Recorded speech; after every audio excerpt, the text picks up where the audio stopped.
Welcome to another episode of Limitless MD. I'm your host, Vikram Raya, and my guest today is Greg Dickerson. Greg is a good friend. He's a serial entrepreneur, a real estate developer, a coach, a mentor. He personally has developed over $250 million of real estate. His clients control over $2 billion of real estate. And he's an expert in entrepreneurship, leadership, real estate, and how to scale, whether it's your practice, whether it's your business, whether it's your mindset. And so I'm really excited for you guys to listen to the episode today. So stay tuned. All right, guys, welcome to another episode of Limitless MD. I'm your host, Vikram Raya, and I'm super excited and pumped to have my good friend, Greg Dickerson. Greg is a phenomenal real estate investor, entrepreneur, and just overall crystal ball of where the economy could go. And he's advised us at Viking Capital and helped us get to 7 and 8 figures worth of growth. And I wanted to bring him on this podcast to just give you guys insight on, hey, what's going on with this, political climate, economic climate, and all that kind of thing. He has a very interesting backstory, which he'll briefly get into. And he's going to share with us also what's the right strategies and how we're going to invest moving forward in 2022 and beyond. So, Greg, welcome to the program. Hey, Vic, thanks for having me. Good to see you. Yeah, absolutely. Can you tell the listeners a little bit about, how did you get so good at real estate? How did you get so good at sort of where the economy is going? And what is your sense of what's happening right now? Yeah. So, it's all information, educating myself, paying attention, and then trial and error and, taking action. So, I graduated high school in 1985, went in the military, Navy, right out of high school, did 4 years, got out in 1989. And I did two things. I did restaurants and construction. I did retail in Navy. So I had a little bit of business training there. And then in restaurant industry, I was with Bennigan's, Lone Star Steakhouses. I was in management. So I received some really good business training there, really good management training, leadership, delegation, motivation, numbers, things like that, operations, systems, standard operating procedures, just all of the things that you need to be successful as a multi-unit organization. So I learned a ton there, and then always had a little construction, handyman type business on the side. So I'm a hard worker. And even though I didn't go to college, I'm highly self-educated. So I'm constantly pouring into myself, constantly reading, learning, watching, learning from others. But the biggest way that I fast-tracked my career was, number one, scaling my business by hiring professionals that had been doing what I wanted to do, that were where I wanted to go, working with the best companies of where I wanted to be with my business. So I recruited and hired them, and then I put them in a position to drive the organization towards the goals and to lead the organization to the goals that I wanted to achieve. And then the second way was by working for and partnering with other successful real estate investor and developers that were doing really big projects, and learning from them by working with them and working for them on other projects. So that's kind of how I scaled my initial company. Of course, I've started a dozen different businesses, either started them, bought them, scaled them, exited them, and then I reinvested all the profits in real estate, through development, as well as, adaptive reuse, value add, things like that. So that's my story in a nutshell over the last, 25 years. So that's what I learned from that Limitless Tribe is this. One, he hires the best people, right? And there's a book called, Who, Not How by Dan Sullivan. So strategic coach founder. That's the key. Sometimes it's not just you up-leveling your skill sets. It's you bringing in these superstars, these all-stars who are super specialized in a certain category or area, and that will catapult your business to the next level. Then it sounds like Greg really focused his mindset on leadership, right? Learning to lead these people, not just putting people in and then sort of becoming an absentee owner, but it's really leading people to a directed cause and driving his organization for success. Now, with that said, Greg, I think you've learned this probably from the military as well, that leadership skills. But I have a lot of doctors who are high performers in many different categories. They're physicians, they own practices, they're successful in sometimes doing side hustles in real estate and other things.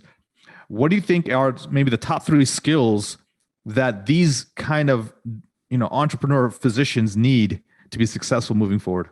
Yeah. So as you know, I work with a lot of medical professionals in all kinds of disciplines all over the world. The number one thing that they need to work on first and foremost is their people skills. Like a lot of medical professionals, super intelligent, way smart, very skilled, but they lack people skills in the sense of leadership.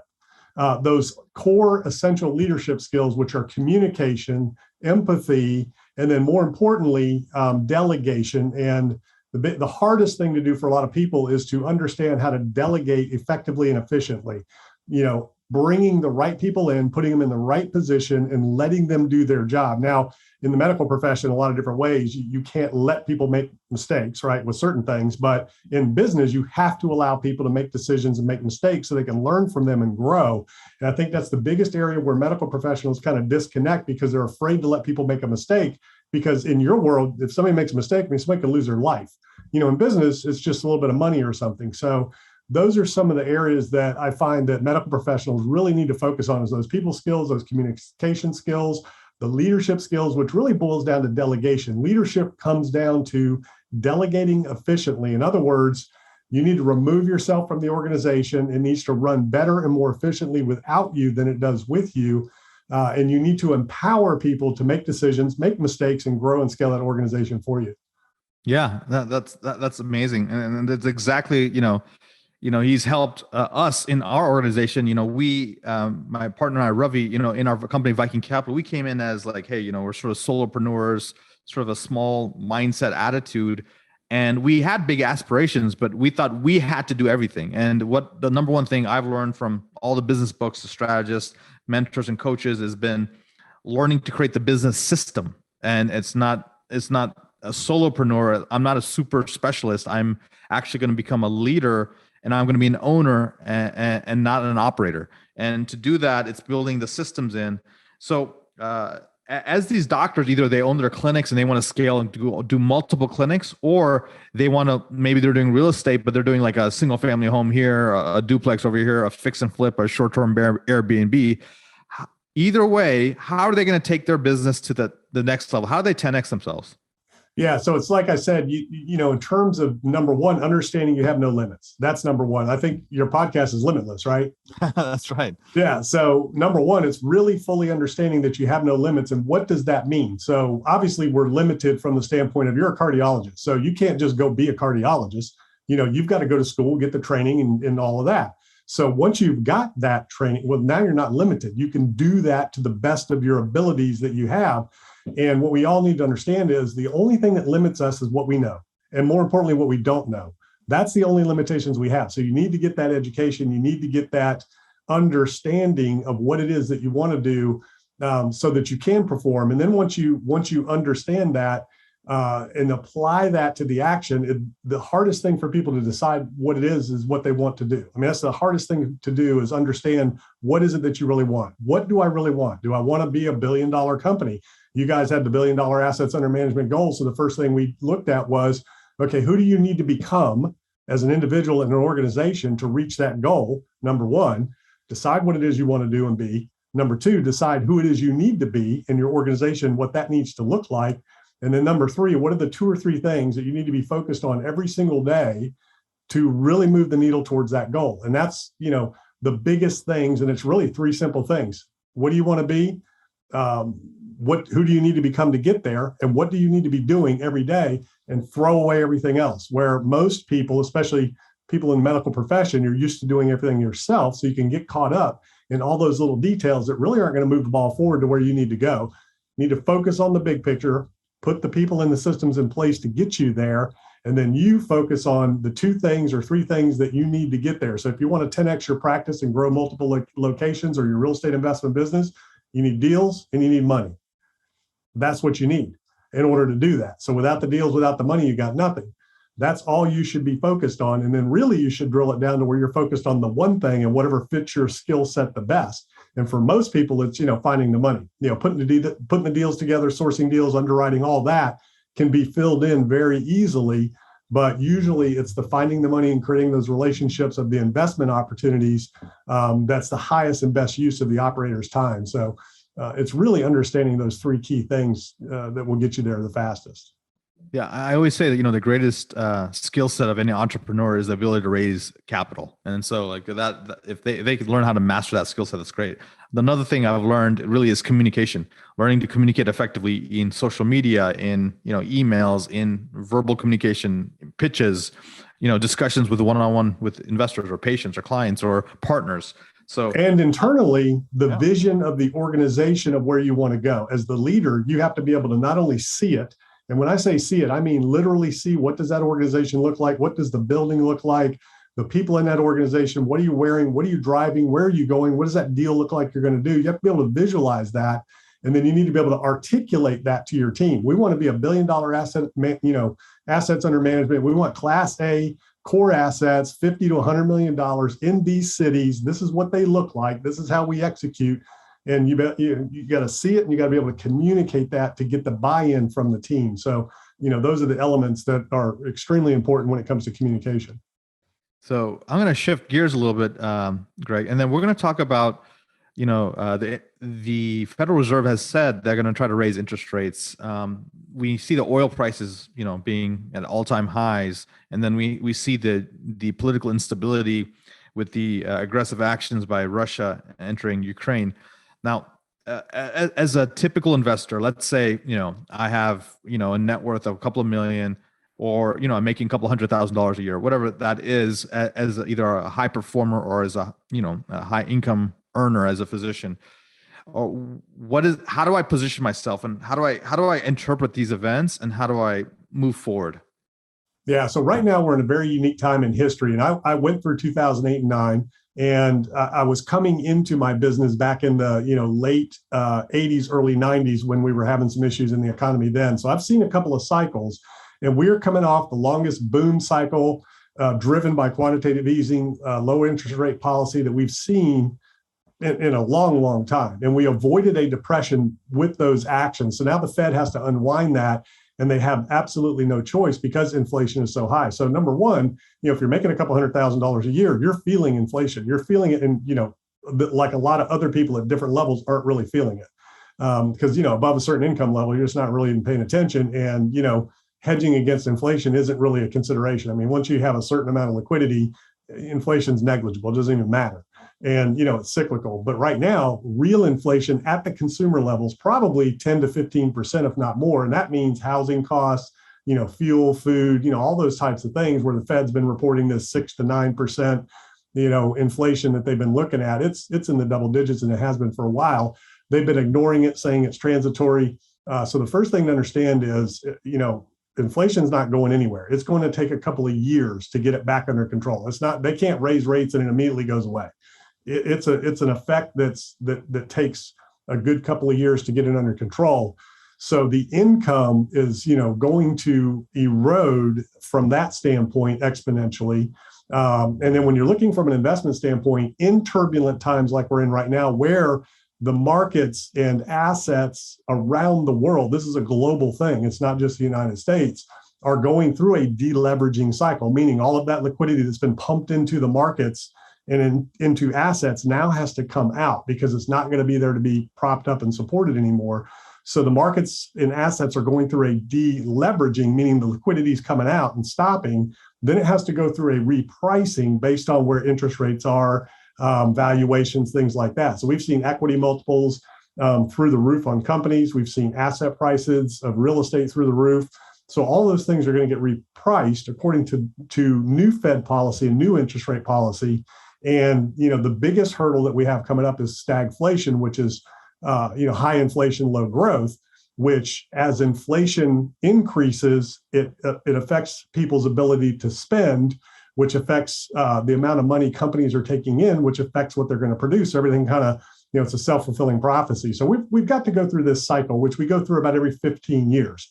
So we're on the back end of it since the pre-2008 and 9 boom cycle. We hit bust, now we've come back through it, and we have to go through that deleveraging and repricing situation and balance, stagflation. So and now you have the war. So it's a very, delicate time in the history of the world right now in terms of where we're going to end up. And the war is a big caveat out there that's going to really affect things economically from a global standpoint. So if that escalates and becomes a world conflict, and you have sides, that can really affect the outcome of the global economy. So there's still some things that are yet to shake out from all this.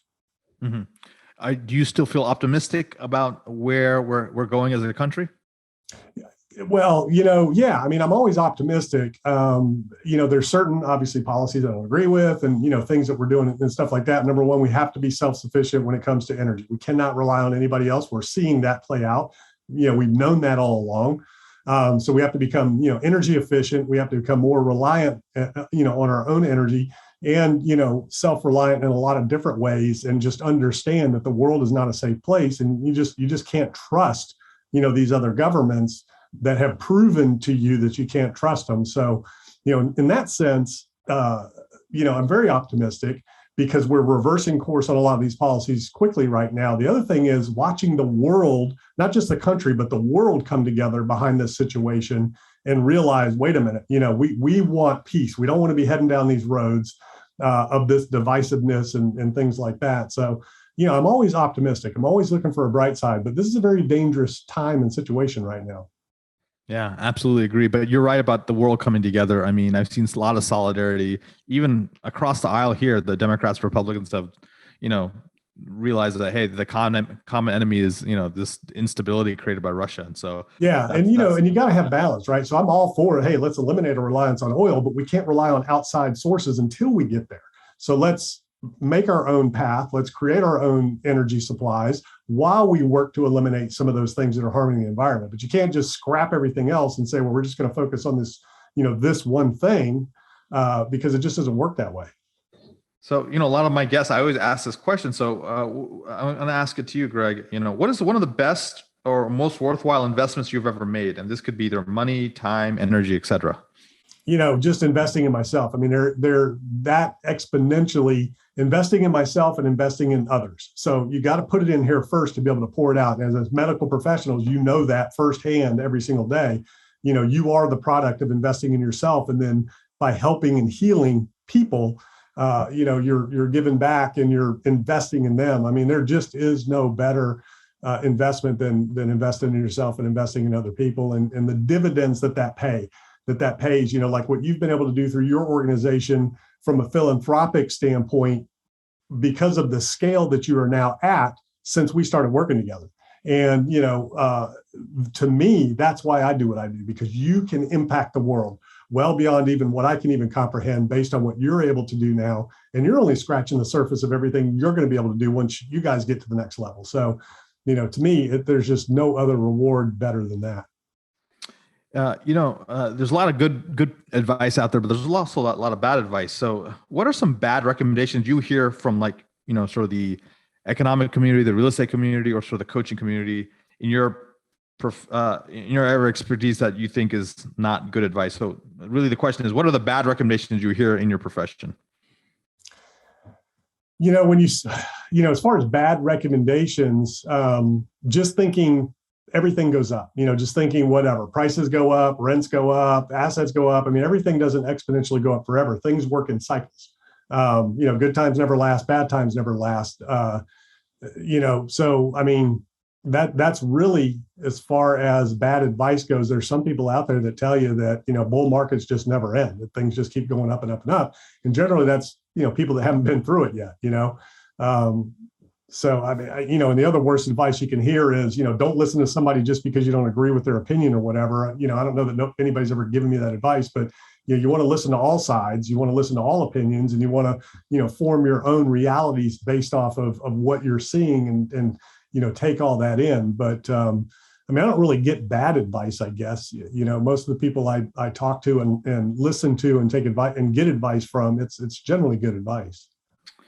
And as a lot of doctors are listening to this show, what advice would you give like a smart, driven young medical doctor about to enter the real world? What advice should they follow? I would, think big and go as big as you possibly can. So whatever it is you want to do, just, whatever impact you want to make on the world, don't wait, don't hesitate, get out there, get started now, take big risks while you're young, because you have less obligations, less responsibilities. You can take big risks anytime, but it's easier to redo it if you mess up with the younger you are. The older you get, the more, responsibilities you have, the harder it is to recover if something goes wrong. So I would say think big, take big risks, and don't wait 1 minute to do whatever it is you want to do. Start right now where you are with whatever you have and start moving towards your goal and your vision, and just don't let anything stop you. Don't let anybody tell you you can't do something. There's nothing you can't do. Guys, there you have it. That last sound bite there. If all you listened to was that was it. That was delicious. Wow. Okay, great. I guess what's the impact you want to have, Greg? I mean, you've done a lot of things in this life, and sounds like at this point you want to pay it forward. But tell me about really what's the kind of impact you want to have. So I've been kind of wired this way my whole life. I mean, I love building people, building things, building companies, building, properties. I mean, I've been a builder my whole life, whether it's been businesses, real estate projects or people. I've always done it. I mean, I've been a coach my whole life through, all my kids' youth sports, coached all their teams all the way up. I've been on the, board of tons of nonprofits, church, all kinds of different community organizations. So I'm just a giver. That's just how I'm wired.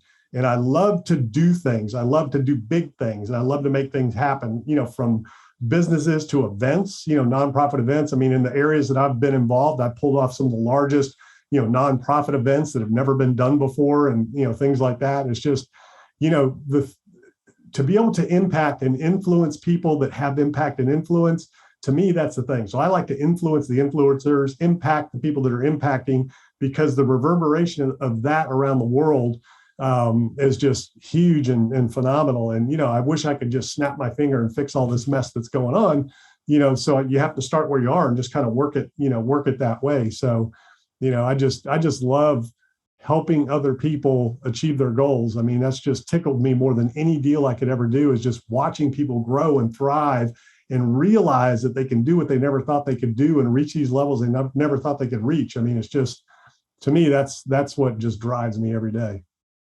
That's awesome, man. That's so powerful. What's a book or two that you like to give out as a gift?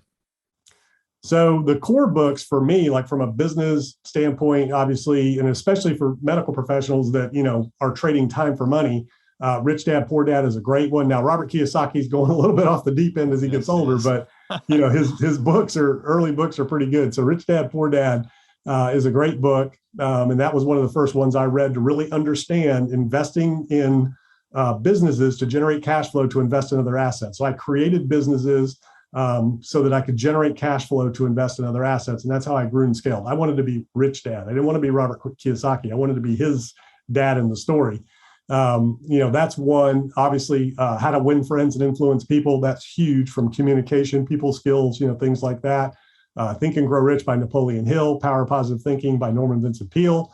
And, on and on. Tony Robbins, Zig Ziglar. I mean, just all of those types of things. But those are the 4 core books initially: Rich Dad, Poor Dad, Think and Grow Rich, Power of Positive Thinking, and How to Win Friends and Influence People. If you read nothing but those 4 books, they will take you as far as you need to go in life. And then I have other ones for, management philosophies. Those books have launched leaders, politicians, millionaires, and that's it. That's the core 4 right there. Yeah. And then, what I like to read is biographies of other very successful people. I love to read their biographies. I love to read stories of companies, things like that. And then I have my leadership and management books that I want to share with the listeners is I really enjoyed this series by the History Channel. It was called The Men Who Built America. And it was the story of Rockefeller, Ford, Carnegie, and Vanderbilt. And it was just riveting in the way they did the, sort of docudrama. Me and my boys really loved it. So highly recommend that, guys, if you really want to get motivated and learn about history along the way. So as we wrap up here, Greg, where can people learn about you, find out more information about you, potentially work with you? Can you share that with our listeners? Yeah, gregdickerson.com. That's my website. All my information's there. YouTube channel, podcast links, and coaching program. Everything's on there. gregdickerson.com. Guys, there it is. gregdickerson.com. I can personally vouch for this gentleman. He's literally been one of the most influential people in my life in really helping us transition, pivot to that next level of where we want to go. So highly recommend him. Go check out his information and his website and reach out to him. Highly recommend that. Greg, thank you so much, man. Thanks for helping everyone on this podcast stay limitless. Thank you. I appreciate you having me. Thank you so much for listening to this episode of Limitless MD. If If you found value from this episode, I encourage you to share this episode with a friend and let me know by leaving a review. For more information, make sure you check out the links in the show notes below or simply visit vikramraya.com. So until next time, my friends, be phenomenal.